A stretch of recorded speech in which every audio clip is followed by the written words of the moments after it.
So I thought I'd quickly show the Guild polisher you get from Argos. It's a 600 watt dual action with I believe it's an 8mm throw. I got this as a gift. It was recently on offer for £33, but I think it's 50 normally. So there's the polisher. It's pretty simple. As far as I can tell, this bit is unadjustable. But you have your on and off switch here, and then right there you have your speed setting. So it goes from 1 to 6. So far so good. It seems good enough. Like, it's not the most powerful. If you push down on it too hard, it will bog down a little bit. Just a couple of things to note. It comes with this size backing plate, which is a 6-inch backing plate as a standard. I think it's called a 5/16 thread. But this is way too big. 6-inch plate, which means you need 7-inch pads, which are just way too big for most cars, unless you're doing like a van or a boat or something. So what you want to do is get a 5-inch plate like this. I got this, well, I'll probably put a link at the end, but there's a Chinese eBay seller called ZFE Stores that sells all different sizes. So yeah, I got this 5-inch one for a 6-inch pad. Cost about £3-4 hook and loop. And I also got this one, which is a 3-inch pad, 3-inch backing plate. Just the same as this, but 3-inch, to fit 4-inch pads on top. This because I intend to use this on my motorbike and my car. So, and my car is quite curvy, has a lot of creases and curves. So, like, this size is perfect for doing like the bonnet or the doors. And then this size is better for like the fenders on the motorbike, or areas of the bonnet where it creases or there's like curves on it.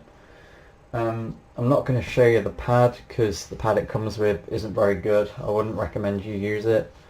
It's alright to practice with. I used it on my girlfriend's Ford Fusion, which I think is like medium paint, with some Scholl S20 black, and it corrected it pretty well, to be fair. But it's not that great to work with, simply because it's so damn big, and the machine will just bog down so easily because you've got this massive pad on it. So again, ZFE Stores, you can buy these from. Best thing to do, the best Chinese pads you can get, from what I've heard, are these SPTA pads. So if you go onto eBay and put in SPTA pad, there'll be a load on there, but find the ones that are being sold by the seller called ZFE Stores, because that guy sells them like every kind of pad you could possibly want, as well as these backing plates.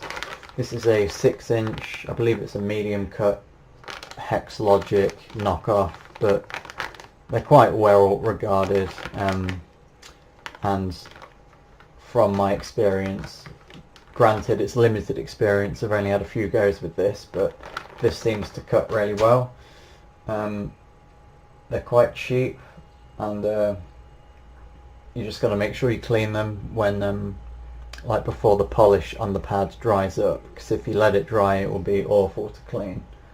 The only other thing to say is the power cord. Yes, it's a little bit short, I think it's 2 meters, but so far that's not been an issue with me. I just plug this end into one of those small socket extensions, which then goes off to a like a main extension reel sort of thing. So it's not like I'm ever having to like haul a lot of weight around. Do you know what I mean? It's not really a big issue. That said, I guess you could take it apart and change the cable if you really wanted to. I've not really got the camera equipment to set it up so I can like show myself polishing, but what I will do is I'll link a video in the description which shows a before and after of me using this machine with Scholl S20 Black on one of those eBay pads on my Suzuki motorbike, and I'm really happy with the results, and I imagine the results will get better and better the more I get used to it. So yeah, I'll link that in the description. One thing to note, I did pay an extra tenner or so for, I think it's like a 3-year warranty on this from Argos, so if it does break, then you know I can get it replaced easily enough. Argos are really good with returns and stuff. So but yeah, it's a well built machine. It's quite heavy, but not too bad. It's not too, doesn't vibrate too much as long as you keep it at about speed 5 or 4.5 really. Speed 6 it vibrates loads, so I wouldn't use speed 6. So yeah, it's early days, but I'm happy with it, so hopefully this helps someone.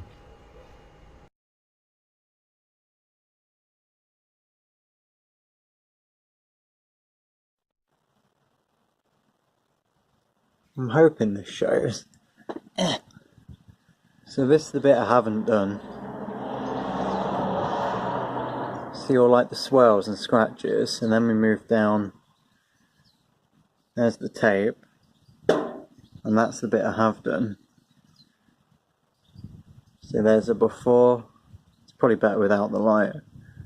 Before and after. It's not perfect, because like I said, I'm still getting used to it, but like the flake is coming out way better. So that's what I've done, all this bit. It's got a few stone chips in it as well, right there.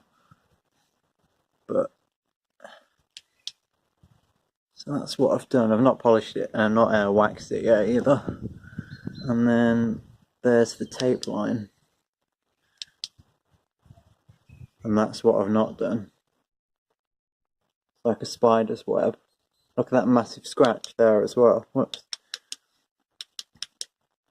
See, like that proper long scratch goes all the way down there, and that'll come out when I do it.